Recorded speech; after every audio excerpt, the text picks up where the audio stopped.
Well, I think if I were to think about my top accomplishments, I would say probably the thing I'm the most proud of is what we have built without leadership. The fact that we could create from nothing a global conversation on LGBT equality as a business driver. And what I like about how we built it is it's all about engagement. Out leadership is not about Todd Sears.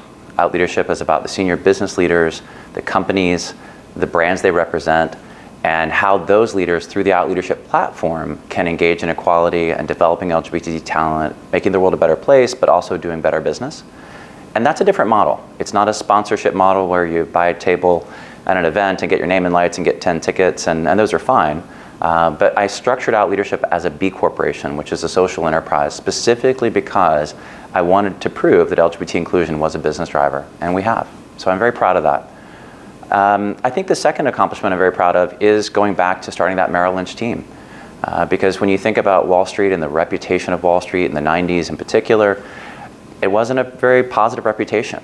And if you think about the fact that people would not have ever seen Wall Street and financial services as an LGBT-friendly place, much less a place where you could build an entire business as an out gay man and get CEOs and heads of business to engage in that conversation, to now be able to say that Wall Street, according to HRC, is one of, if not the top industry for LGBT people to work, that's a great thing. And of course, that was absolutely not all me, but I was part of that conversation. And the ability to look back on that as someone who in their 20s, not knowing what the heck they were doing, was able to help create that conversation is something I'm proud of. I would say probably the third thing is my relationship with my husband. In the LGBT space, when you're coming out, you think to yourself, are you really ever going to find someone?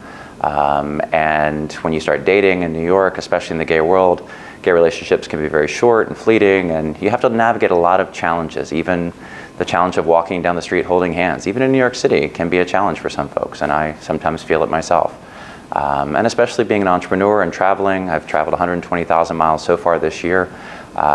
It can be a challenge, and the fact that my husband and I are now about to start our 12th year together is something I'm very proud of, and we actually got married right after it was legal in New York State on Fire Island where we met.